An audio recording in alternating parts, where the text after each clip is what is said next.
قال الله تعالى في كتابه الكريم سبحان الذي أسرى بعبده ليلا من المسجد الحرام إلى المسجد الأقصى الذي باركنا حوله لنريه من آياتنا إنه هو السميع البصير صدق الله العظيم وصدق رسوله النبي الكريم ونحن على ذلك من الشاهدين الشاkirin.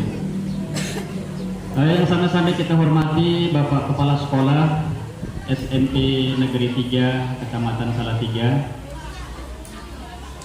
yang kami hormati Ibu Bapak Dewan Guru, para staf tata usaha, penjaga sekolah, serta anak-anak kami sekalian, para siswa-siswi SMP Negeri 3 Kecamatan Salatiga yang kami banggakan. Apa kabar adik-adik?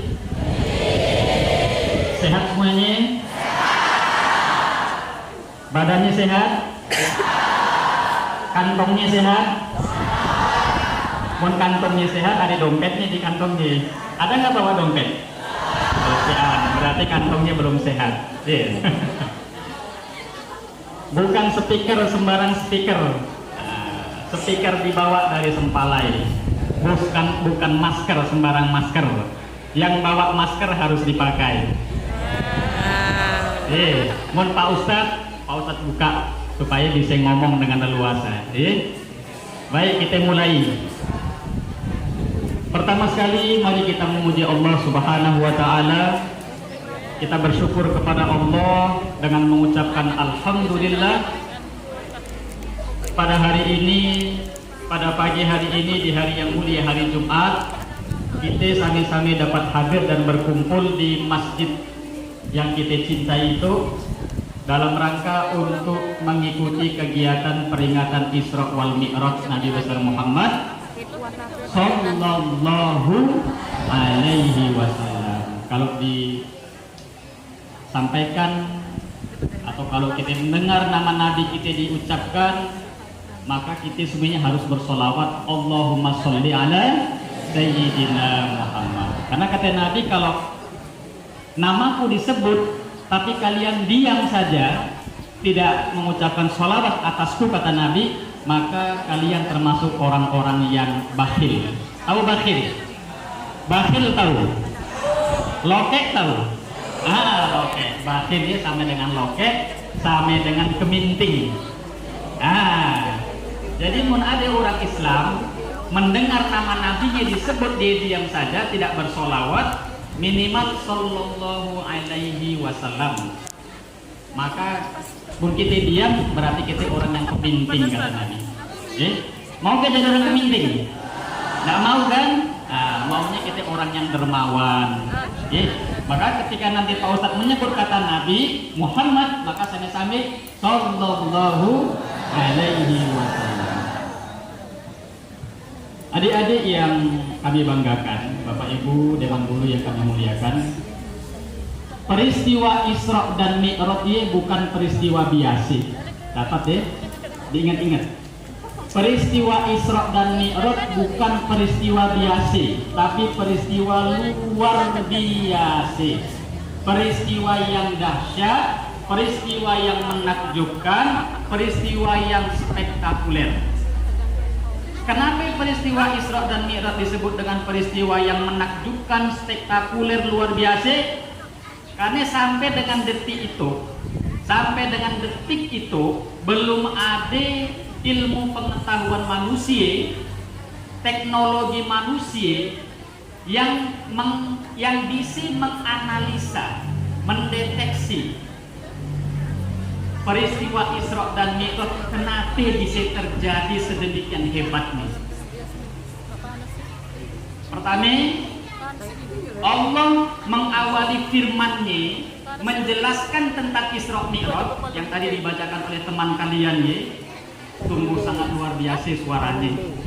Jadi kayaknya Korea ya. Korea pernah jadi juara. Alhamdulillah. mun Pak Ustadz mendengar suara orang baca Quran, kemudian diawali dengan lagu bayati yang suaranya khas, kita bisa nebak di Korea. Nah, jadi baca Quran tidak sembarangan, dia harus belajar. Nah, teman kalian tadi itu udah belajar belajar lagu, belajar qiraah, belajar tahsin dan lain sebagainya. Kita lanjutkan. Allah mengawali firman-Nya dengan sebuah kalimat tasbih, subhanallah. Asli kalimatnya memang subhanallah, tapi Allah sembunyikan lafzul jalalah Allahnya menjadi subhanalladzi. Aslinya subhanallahilladzi. Jadi kalau menurut ilmu nahwu. Jadi subhanalladzi, maha suci Allah. Dalam Al-Qur'an, Al-Qur'an isinya mengandung sejarah. Al-Quran yang kita baca adik-adik di rumah atau di sekolah, isinya tentang akidah, kemudian tentang fikihnya pun ada, tapi ada juga tentang sejarah. Banyak Allah menceritakan sejarah dalam Al-Quran, tetapi sejarah yang Allah ceritakan, satu-satunya peristiwa sejarah yang Allah jelaskan dalam Al-Quran menggunakan kalimat tasbih hanya satu ayat, yakni peristiwa Isra dan Mi'raj. Ia menandakan bahwa peristiwa Isra dan Mi'raj ia peristiwa yang luar biasa. Nah, kalimat subhanallah dalam agama kita, dalam syariat kita, ia hanya diucapkan untuk peristiwa-peristiwa yang luar biasa. Ketika kita melihat sesuatu yang luar biasa, melihat gunung, sudah lihat gunung kan? Kalau adik melihat gunung yang tinggi menjulang, maka ucapkanlah subhanallah, maha suci Allah yang telah menciptakan gunung ini. Ada yang melihat di langit terjadi gerhana, menakjubkan gerhana ini. Nanti bisa bulan tertutup, kemudian gelap, nanti bisa matahari tertutup, yang siang jadi gelap seolah-olah malam, maka ucapkan subhanallah. Ini berarti peristiwa luar biasa. Nah, satu-satunya peristiwa luar biasa sejarah dalam Islam di Al-Quran hanya peristiwa Isra Mi'raj yang Allah gunakan dengan kalimat subhanallah, subhanalladzi. Lainnya tidak ada. Peristiwa tenggelamnya umat Nabi Nuh alaihi salam, waktu ini bumi semuanya tenggelam, seluruh bumi tenggelam. Tapi ketika Allah menceritakan peristiwanya, Allah tidak menggunakan kalimat subhanallah. Berarti peristiwa ini walaupun hebat, belum termasuk yang luar biasa, kata Allah. Nah, yang kedua, kenapa peristiwa Isra Mi'raj peristiwa luar biasa? Sampai dengan detik itu belum ada teknologi manusia yang bisa menganalisa jarak antara Masjidil Haram. Di mana Masjidil Haram? Siapa yang tahu? Di mana Masjidil Haram? Di kota Mekah. Masjidil Aqsa di mana? Di Palestina. Jarak antara kota Mekah dengan kota Palestina ia lebih kurang 1.500 km. Dulu waktu belum ada auto, belum ada pesawat, belum ada kereta, belum ada sepeda motor, dulu orang pergi ke sini dari Mekah ke Madinah ia menggunakan unta. Menggunakan kuda, menggunakan bigol, menggunakan himar, menggunakan keledai. Jarak yang ditempuh 1.500 km, ia memakan waktu 40 hari 40 malam baru sampai. 40 hari 40 malam baru sampai. Nah, Nabi kita berjalan, diperjalankan dari Masjidil Haram ke Masjidil Aqsa, ia hanya dalam waktu kurang dari 1/3 malam, tidak sampai 12 jam. Kurang dari 1/3 malam, ia baru perjalanan dari bumi ke bumi, horizontal, dari Mekah ke Madinah, dari Mekah ke Masjidil Aqsa, ke Palestina. Belum lagi naiknya. Naiknya adik-adik, dari Masjidil Aqsa naik ke 7 lapis langit. Mun adik-adik keluar dari masjid itu ngelihat ke atas, warnanya apa yang dilihat di atas? Biru. Biru ya apa? Apa biru ya? Langit. Kata ahli fisika, adik kan belajar IPA di sekolah kan? Terlihat warna biru ia bukan langit, tapi ia batas pandangan terjauh manusia. Batas pandangan kita terjauh yang terlihat oleh kita di atas, ialah dia batas pandangan kita. Ia bukan langit. Langit dunia ini tidak nampak oleh kita. Ia cuma batas pandangan terjauh kita. Adik-adik tahu berapa jarak antara bumi dengan lapisan langit yang pertama? Langit dunia. Ada yang tahu? Ada yang tahu? Sekarang Pak Ustadz tanya, yang belajar IPA, berapa jarak bumi dengan matahari? Ada yang tahu? Ada yang tahu berapa jarak bumi dengan matahari?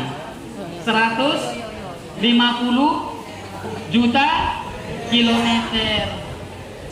Coba adik-adik bayangkan, jarak bumi dengan matahari 150 juta kilometer. Matahari ini belum di langit, dia masih antara bumi dengan langit.